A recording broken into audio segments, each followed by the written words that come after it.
Hi, I'm Henrietta and I'm your GWC host. On today's episode, Donna will share how an unexpected life event at age of 35 made her reevaluate all of her decisions. How saying yes to every opportunity shaped her into a happier, fearless, and accomplished person and a businesswoman. Let me introduce you to Director of Thistle Limited, Donna Smith.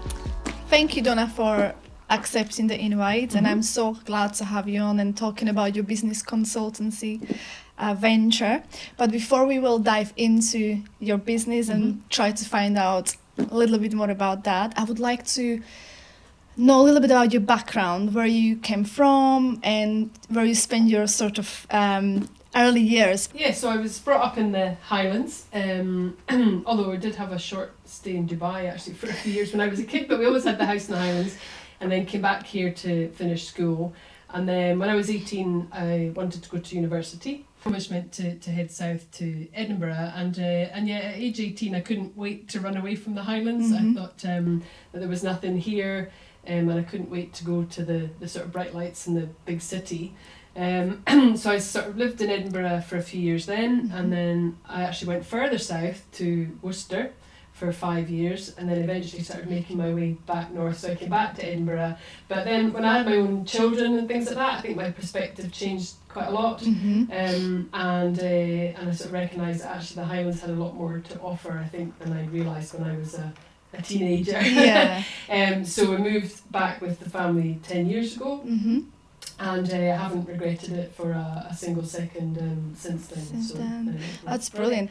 That's interesting that you're saying that, you know, as a teenager, you wanted to run away, but you think that Inverness or Highlands got more to offer since you came back.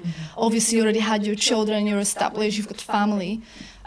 What is the difference compared to when you left Inverness back then?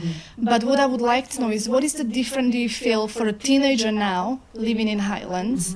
And do you think you would still run away as a teenager from Highlands, or would you stay now? Do you think there is more opportunities? I think there's a huge amount more opportunity now up here. I mean, Inverness is significantly bigger than it was when I was, so you're talking 30 years ago, unfortunately, than when I left school. So there's an awful lot more business and industry in Inverness now. And I think the geography of the whole area has almost shrunk. Like you got to sort of think, when I was at school, you very rarely came to Inverness, not even to go to the shops. It was like a once in a few months outing. Whereas now people would think nothing of driving to Inverness every day, you know, so that's sort of changed, I think, too. But yeah, lots more opportunity, and even looking at kids, you know, we've now got a university in the Highlands, for instance. That wasn't there when I was there. It was the college, so if you wanted to go to uni, you had to go south. So that's changed too, and I think nowadays you could probably build a really, really good career going to university up here and then moving into business from there as well. So so a lot has changed. You see, for me it's interesting because I moved here 8 years ago, but previously I was in Oxford. So when I came up here, for me it was such a shock just 8 years ago. I was thinking, oh my God, you know, this is such a slow-paced place. I don't know what I'm going to do here. So first couple of weeks were real shock to my system, going from complete busyness to sort of a slow-paced life. And I had so many people telling me, don't go up there is no opportunities. But 8 years later, I just see so many opportunities. So I think I can't compare 30 years ago, but over the 8 years I'm here, I can see that if you really want to make something out of yourself, and if you really work hard, you can do anything anywhere, no matter whether you're in Highlands or if you're in Oxford or a little village or living anywhere, really. So I totally agree with you on that one. Let's talk about your business consultancy. Sure. Your background is primarily in public sector, and before you started your consultancy, primarily crafting commissions. I started in private sector, then fell into public sector work. I swore I would never be a civil servant, but I started as a contractor in public sector. but then had the opportunity for a permanent job. And at that time it made sense for all sorts of reasons, just with stuff that was going on at home and whatnot. So I did that, and then that helped me move up here actually, because it was with a public sector sort of transfer to the job, to the Crofting Commission. But you making that decision 3 years ago, what was the main motivator for you to decide, okay, I'm going and I'm doing this and I'm leaving a full-time job after these many years? Yeah. What was the main motivator for you? Yeah, well, so it's a good question, and for me it probably starts a few years before that. So just before we moved north, I actually was diagnosed with breast cancer when I was 35, and I'm quite open, about it and happy to discuss it with anybody that wants to. But for me, although it doesn't define me now, it does actually, whether I like it or not, have a large input to the decisions I've made since then. So it partly drove the decision to move to the Highlands, because we wanted a different lifestyle and a different lifestyle for our children. And for me, it kind of changed how I looked at life, and really now my focus is all about the things I do and the decisions I make are based on what makes me happy, because I think it's that reality check, when you're not expecting it, that actually you don't know how long you've got on this planet, and therefore you need to grab it, make the most of whatever you can for as long as you can while you're here. And nowadays all my decisions really are based on that. So for me, it was a terrible experience at the time, but I actually see it as quite a positive, having a positive effect on my life now, because it's maybe driving me to make decisions for the right reasons. Yeah. So the decision to leave work was, sure. I mean, I was in a 50 grand a year public sector job. It was nice and comfy. I could have stayed there. I could have had a good pension and all the rest of it. But the last couple of years that I was working there, I enjoyed my job. I loved the people I worked with, but there was something not quite right. And I always swore to myself that I would never sit in a job that I wasn't happy in. I sort of mentioned earlier that when I started in public sector, it was as a contractor, and I'd done a few contract jobs, and I liked that environment. You're moving around from project to project, with different people, different work environments. I really, really enjoyed that at the time, and I thought that's where I want to be. That's what I want to get back to. But looking at it again, at that time, that was when you'd have a recruitment agent would be on the lookout for somebody for a 3-month project or a 6-month project. And I thought, I don't want to be at the mercy of a recruitment agent. I want to be in control of how I'm working, where I'm working, who I'm working with. And I also wanted to do lots of other things alongside that. Work-life balance was really, really important to me to get that right, and have the flexibility, because I want to do, have a few voluntary roles and things alongside it. So having thought all that through, and I was actually going through a bit of coaching at the time, and I came home one day and I said to my husband, he said, "Oh, so what did you learn today?" And I said, "Today I learned that I have to quit my job and go self-employed." And I think he nearly fell on the floor at that point, and he was like, "You what?" And I said, "Yep."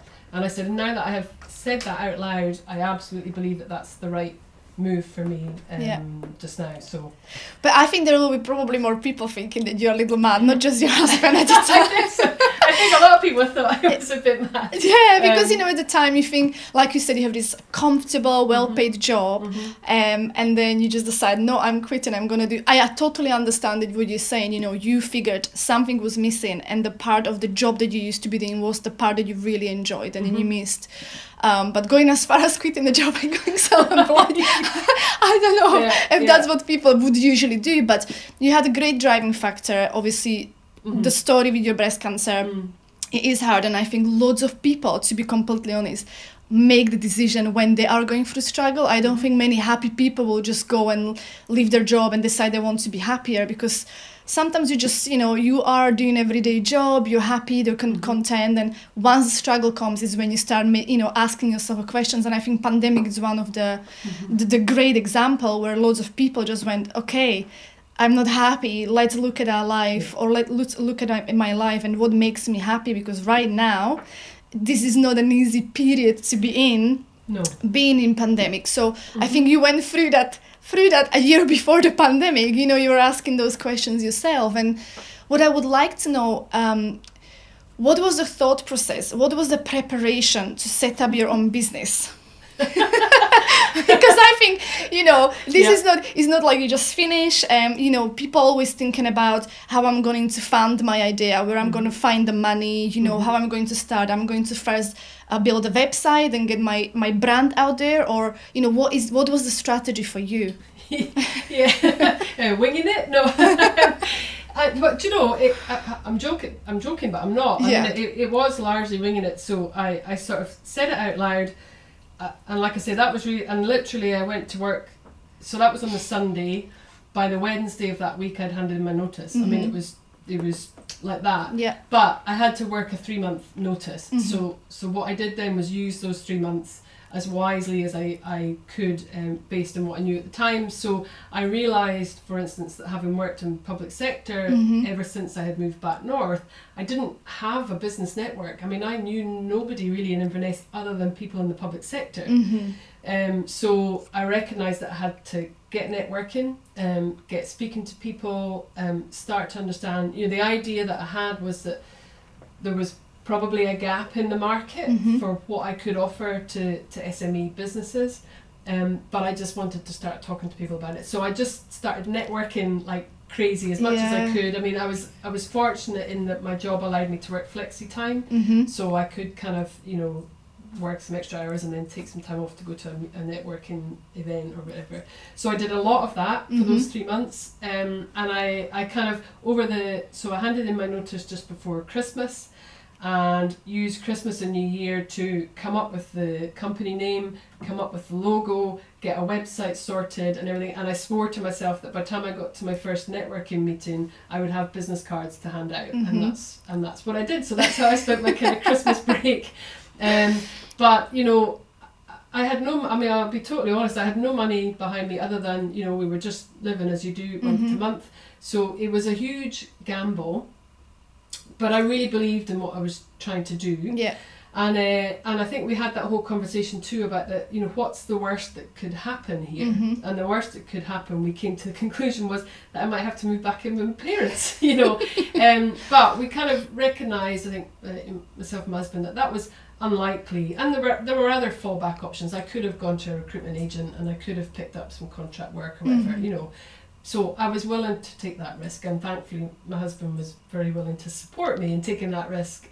So I just did what I could to really get feelers out there and just start talking to folk and get some feedback on what I was trying to promote, and as soon as I started to do that, actually the feedback was quite positive, and I thought, no, I am onto something here, so I just kept plugging away at it. You see, I'm gonna build on what you just said there, because there is so many people who are thinking before they even start a business, they think about the idea, and then often what happens, they do discuss it with too many people, and then there is people that would support them because they're happy for you, and there are people who will actually put doubt in your mind whether you're doing the right thing, maybe are a little bit negative about it, and that's when lots of people don't go and do it.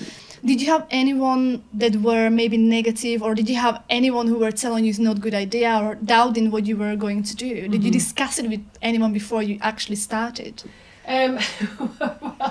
Well, not really. I mean, because obviously, like I said, I made the decision quite quickly, but most people actually were quite supportive. Sure, there were some of the guys, particularly in my old work, who were like, are you not, you're just going to walk away? And I was like, yeah, I'm just going to walk away. But the people I trusted, I guess, that's the thing, listen to the people that you really trust. Yeah.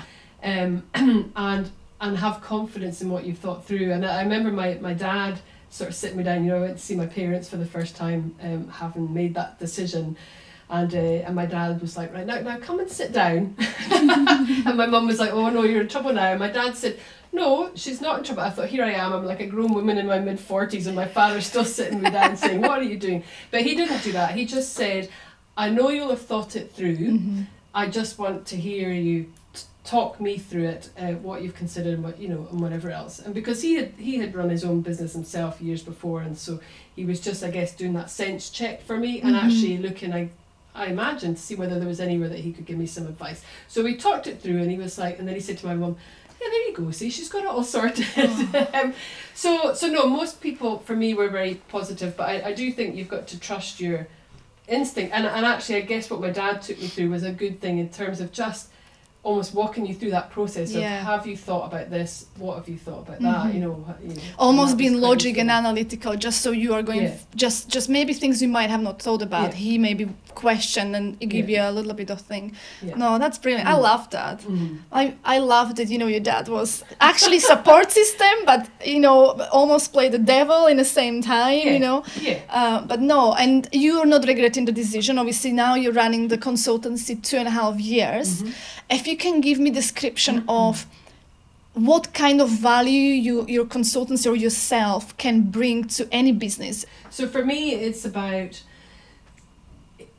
being able to offer some fresh input and advice. You know, the classic cliche for people who do this sort of work I do, you know, business analyst, process analyst, whatever you want to call us, is you go to somebody and you say, so tell me why you do this, and they look at you blank and they go, because we always have. And that is a cliche, but it is something that I hear from every single client pretty much. So it's that, you know, when we're all working, doing our day job, you're just doing your day job and you're doing your best to keep up and you're doing your best to provide your service to your customers. But you don't have the time necessarily to stand and step back and say, are we doing this the best way that we can? And I think that's where somebody like myself comes in. It's just bringing that fresh eyes. And because I come in, I was once asked by somebody, well, how can you help me when you know nothing about my business? And I said, well, that's exactly why I can help you, because that enables me to come in and ask you all the questions that you won't ever think to ask when you're just doing what you do every day. Do you know what I mean? I will question, well, why do you do that? And what value does that bring into you? And what does that achieve? Whereas you'll just do it because you do it. So that's really what I'm trying to bring is, so I've got, you know, over 20 years experience working on all sorts of IT projects, process design projects and everything else. And what I'm trying to do is package all that experience up and offer it to SMEs who don't have an IT team of their own. They don't have a project team. You know, they don't have somebody that's looking at their systems and saying, did you know there's this bit of software that can do this and that for you? So it's about taking the experience I've got and offering that to SMEs in a way that's tailored to them. So if somebody just needs someone to look over their processes and common sense check it, then I can do that. If somebody wants me to help design a bespoke IT system for them, then I can work through the requirements and document that all to hand off to a developer, or anything in between. So really I'm just, the conversation I have with somebody at the beginning guides which of the routes or which bits of my experience we might use to deliver what they need. I think that I totally understand your challenge though, because I think often lots of business owners especially, they'll be quite skeptic about consultants because consultants often can bring out challenges that are in businesses that business owners don't always want to accept that there are in their businesses, because every business owner thinks their business is perfect and it runs well and it runs smoothly. So I think that must be quite challenging for you to maybe overcome that objection when you go to have these meetings. And I really liked what you said. You told me when we had our chat prior to this interview, you go in and you say, what is your pain point? What is it that you're having struggles with? And I think that must be quite tough conversation with some business owners when they actually really have to look into their business and be like really honest, okay, we have got pain points and we have to talk about them. Things are not always perfect, and what can we do better and how can we strive in a business? But I guess I would flip it around though and say that the business owners who really want their business to survive and to flourish and to grow potentially are quite open to the idea of that. In order to do that, it is good every once in a while just to take stock, and before you make, say, the next move to expand, or before you take on the next, sometimes you find people are just flinging more staff at it. It's like, well, but have you ever stopped before you start to say, no, let's bring in more staff, to say, is there something that we can do smoother, slicker, quicker, that means we don't need to then put that extra expense in? So I think the business owners who want to improve are the best clients for me, because they are open to that idea and they are willing to sort of say, no, it is good just to reflect, and actually bringing somebody external in just brings you a different angle to that reflection process, I guess. Yeah, definitely. So I think it's always about, and generally if I'm having a conversation with someone, that's how I would maybe try and help them understand where I might help. I would just be saying, so how does this work? How does that work? And then invariably there's always something that people go, but this could be better. Yeah. And so why not make it better? But sometimes they follow that up by saying, but I never have time to do anything about that. Mm-hmm. And that's where I go, hello. that's where I could come in. When I looked at when I looked at the amount of qualification and the training and coaching that you have in you, I don't think that no business person can look at you and think she has no idea what she's talking about anyway. So I think you probably bring that confidence right there in the meeting, and people will be willing to listen. Whether they're going to take it on or not, I think you're talking common sense, and I'm sure that they will understand that from talking to you. Before we get back to our interview, I would like to tell you about today's sponsor, Eyesight Limited. Eyesight Limited specializes in CCTV systems, smart home technology, audio, video installations, networking, and Wi-Fi. They continuously research improvements on current products and new technologies, allowing them to advise you on best solutions and options for your requirements. They recently opened a showroom located at 50 Seafield Road in Inverness, where you can experience the products live, have a nice cup of coffee, and discuss your requirements with their friendly team. Thank you, Eyesight, for sponsoring this episode. Now back to the interview. But the one I want to talk to you about is when you're starting up a business, what I find from loads of clients is the most difficult part, what they find is selling. Mm-hmm. So of course you're established, then you got your brand, you got your website, you go to your networking, but do you do any selling? Do you go and do any cold calling? Do you just pick up the phone and try to make appointments? Or do you try to drive it through your networking primarily? Cold calling for me is, I just wouldn't ever do that. Yeah. It's much better to have those conversations, because sometimes it's not the right time for people. I actually remember having a conversation that my very first networking event I went to, I met somebody at that event, and they were saying, who are you? What are you going to do? So I was explaining, and that was when I was still working, so I hadn't left my job, but I had my cards. Yeah. And I explained to them what I thought I was going to do and what I thought, this one would be about and all the rest of it. And he totally got it. And he immediately said, I think I have some work for you, but not now. He said, maybe in a few months' time. Mm-hmm. And I was, so of course, so happy. This is great. But you know what? He did come back to me in about 6 months after that, and he phoned me and he was like, remember that conversation we had? Mm-hmm. He said, now is the time. So it's the conversations that make the difference, because the conversations also allow me to, I guess, get into that person's world, because sometimes people go, I don't really, because you could say, I can come in and do some business analysis or process review for you, and they go, I don't really understand what that means for me. Yeah. So when I'm having those conversations, I would start going into the world and saying, well, tell me about how you do this. Mm-hmm. This is the kind of thing then that I would do, and you can make it real for them and understand. So all of my work has either come through the sort of networking, or then through referrals that people have given once they kind of know and understand what I do. I've never taken out an advert in a paper that says, Donna Smith, this limited business analysis. Nobody's going to understand what that means. Yeah. So the only real sort of advertising then that I've done is through the likes of Exec Magazine, where you do your advertorial or whatever. Because again, you can talk a little bit about it, but the thought of cold calling people just fills me with absolute dread. I would never do that. Well, I think you're lucky, because lots of people have to do that, and I think that's the most difficult part of being a business owner, because when you're starting up, you don't have always necessarily the funding to employ salespeople, so you do have to do stuff probably at the start yourself, and that's something where the confidence is not always 100% for some people, because they are good at bringing out the idea or maybe solving a problem, but not always able to sell it to someone or explain why someone needs that solution or the service or a product. Which networking groups do you usually go to that are the most beneficial to you? Do you know, they're all beneficial in different ways, I guess. So that's the thing, because so I guess I'll talk about two different things here. So there's benefit in terms of generating actual business, and for me, that's probably mostly come through. I'm a member of BNI, and so a lot of my business has come through there, and then sort of onwards from that, and then I've met a lot of people through Inverness Chamber. I mean, I do them all, so in the FSB, but they all provide different things, and Highland Businesswomen as well.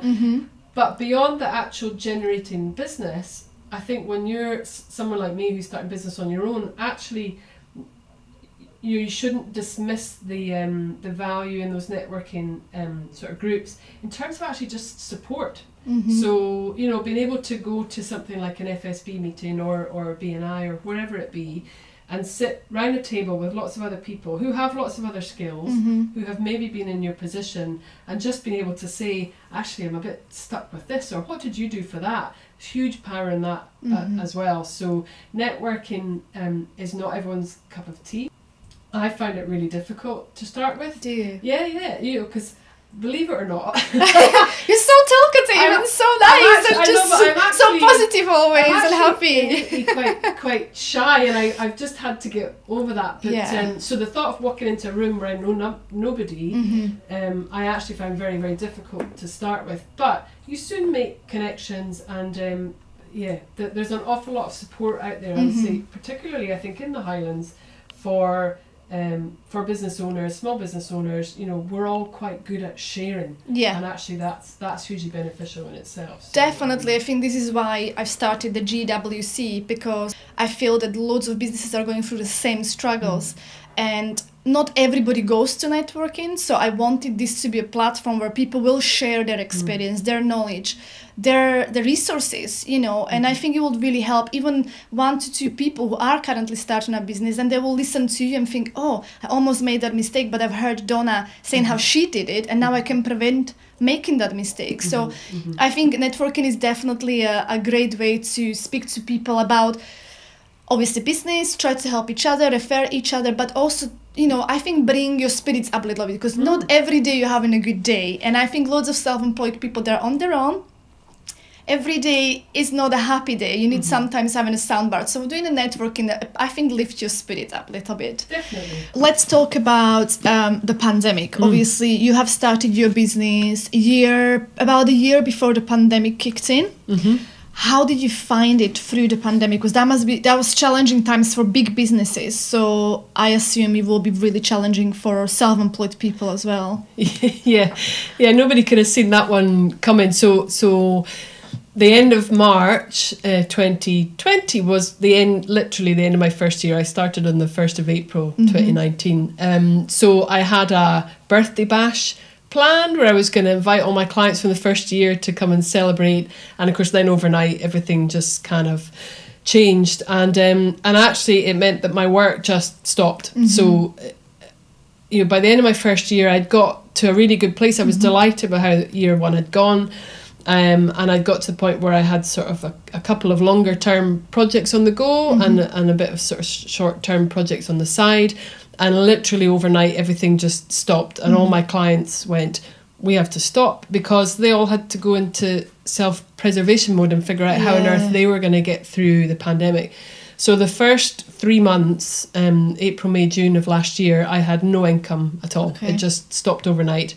That was probably the only point where I thought, oh my goodness, what have I done? But you know, it's amazing how you can get by, and we got by, and we got through it, myself and my husband, who had also just left his job at the time, so there was the 2 of us at home with no money coming in, but you know, you just knuckle down. I knew that it would come back, and all of my clients said, as soon as we figure this out, you know, we will want to continue with this work. So it was just a case of how long that would be. But thankfully, come the July, the clients started coming back and saying, right, okay, we've got our heads around what we're doing, and now we're ready to pick the work up. So I was really fortunate in that it was just those 3 months. And then really since July of last year, work for me has pretty much been back to normal. It's changed in how it's delivered. So before I would have been running back and forth to meet people face to face all the time. Obviously that stopped, but that actually doesn't stop any of the work that I do. You know, that's the beauty of I guess the kind of consultancy work that I do, is that it can be done remotely. So once everyone kind of got their heads around how to do that, then we just sort of picked back up and went on. So yeah, it wasn't the ideal first anniversary birthday, and I still haven't managed to have that party with my clients, but I will at one. And obviously now we're into year 3, so I've gone through another anniversary at the end of the second lockdown. But we got there, and there have been times where we've had to go and, you know, get a little sub off a family member or whatever, but, you know, we're still here. You still haven't moved to your parents' house. Still haven't moved to my parents' house. And, you know, I think you've just got to knuckle down, and you have to keep things in perspective too. There were lots of people who were in a far, far worse position, you know, and always knew it would be temporary. But the plus side of it is, and I guess a lot of businesses are now experiencing this, is that the geography has become now even less of an issue. And actually I'm probably now doing some work that I would never have done if it hadn't been for the pandemic, which is really interesting, you know. So I've done a half-day process workshop with a guy in Shetland. Wow. That would never have happened before the pandemic. And I'm currently working on a project where every member of the project team is in a very different part of Scotland. We've never met face to face, but we've all been working together for 6 months now, quite happily on a project. So there's been some benefits, I would say, in terms of, I think it's opened people's eyes into doing business a different way. Last summer, but we got loads done in the garden. There's always a positive. All the jobs that have been ignored in the garden for years, some of them are now done and complete, and you know, you just have to make the best of what you can at the time. I think what was really good, I think from the pandemic, was the fact that every neighbor knows each neighbor now, because before nobody had time for anything. Everybody was just rushing and doing their work, and I'm being really busy just doing work and life. And now I know every neighbor's name on my street, which is really nice. I think in business terms, you know, I think sometimes in business we can get a bit caught up in being in business. And I think what I've loved about the online world is that I think it's been a reminder to us all that we're all just human beings at the end of the day. Do you know what I mean? I go home from work, out of my upstairs office to downstairs. I'm a mum, I'm a wife, I'm a homemaker. We've got dogs, you know, we do all that stuff. And that glimpse that you got into that world of everyone, I actually think was really nice, because I think it just took away some of the, you know, people can sometimes put on a bit too much of a front, I think, in business, and I think it's much more important just to be really true to yourself. And I think in some ways that online world opened that side of people up, and I quite enjoyed that. I quite enjoyed that little peek into people's personal lives, because you understand them much more where they're coming from. Definitely. So what could you tell me in that near enough 3 years in a business, what will be the common mistake that you would have made that you then thought, I can't believe I made this mistake? Gosh.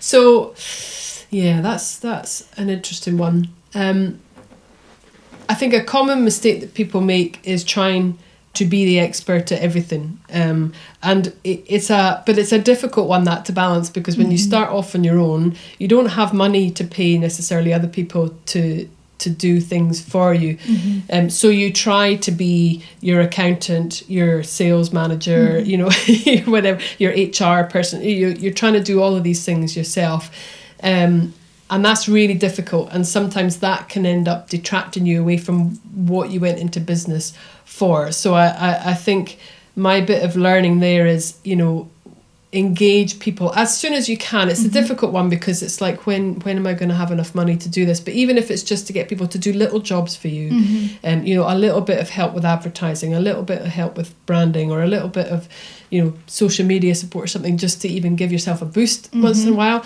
do that as early as you can, because it makes a huge difference, because I'm not an expert in marketing. I haven't got a clue, you know what I mean? Yeah. So why am I going to be good at that? You know, I'm brilliant at what I do. I'm not brilliant at marketing. I'm rubbish at it. So whenever I can, I try to get some help with that. And I think don't be frightened of that. You know, there are loads of brilliant people out there that can help you, even on a really short-term basis. So I would say definitely try to do that. Yeah, I mean, and then you've got more time to sort of focus on what you are good at when you're distributing the rest of the work to other people. Yeah. I kind of like that you mentioned marketing. Do you use social media platform at all for your business? I've gone through spells. So I think if you look back at my last sort of 2.5 years of social media, you would see it kind of go like this. Or probably more like that. But now I'm working with somebody to try and get some help on that, because I've recognised I'm never going to be the best at that. I just haven't got my brain focused in that right way. So it's been very sporadic, but I'm working with somebody to make that a bit better. But no, in terms of all out marketing, it has mainly been the networking. But like I say, actually, I think that's important for me, and I think it always will be, because it's those conversations that are the valuable piece there in terms of helping folk understand what I do. Oh, totally. And I think, you were saying after 3 months of being in pandemic and, things have opened up, I think one of the massive benefits that you have, that you don't really limit yourself to certain industries. So you are working with any industries, because your type of work doesn't really change with the industry. So I think that's something that is quite useful, because some of the industries have been on their knees, so to speak. So probably more difficult to get the job and get paid for that. So I think that also opened up a lot of opportunities when you are obviously working still in the middle of pandemic now, really. Because for me, the principles of what I do are largely you're the same. It's ask the right questions, use my sort of IT and systems knowledge and my process experience, in the same, but just then tailor it to that situation. So the industry for me is sort of relevant. And actually, I love flitting about between the different industries and learning, because I'm sort of very curious. Once I get speaking to people, I'm like, so tell me how you do that. And that for me is the bit that I really love about my job it's finding out about those new businesses, finding out about an area that I knew nothing. I've learned all sorts in the last 2.5 years about industries that I knew nothing about before. But that's my kind of daily reward, if you like, is getting that sort of curiosity satisfied. I'm scared to ask this question. Which industry do you like the best? Or is there not particular industry? Do you just enjoy different industries altogether? I do. I don't have a. I don't. and actually, it would be really hard to pin down, because I've worked. Really, no two businesses so far have been the same. They've all been very, very different, but that's the beauty of it for me. That's the interest thing that keeps me going, and then being able to go in to those different businesses and deliver some value to them based on the stuff that I do know about. That's the two come together, and that's what makes my day fun. Basically. Definitely. Oh my God, I could talk to you forever, Donna, but we have to go. Where do people find you? If you can tell us website, your contact details, so if anybody's interested in watching, where can they find you? So I am on social media every once in a while. You can look me up on LinkedIn. My website is www.thistle, spelt with a Y, .co.uk, and you can find my email and my phone number on there. Or just have a search for me, Highland Businesswoman, various other places. But I'd be more than happy to have a chat with anyone about anything actually that we've talked about today, and I think that's important. To just sort of put that out there too, that if anybody's having a difficult time with their health or whatever, I'm also happy to talk about that anytime too. So you've been such a pleasure to talk to. Thank you so much that you welcome. Came, and I had such a great conversation. It's actually, I feel more positive than before I even came here. So thank you so much, and until next time, grow your business with confidence.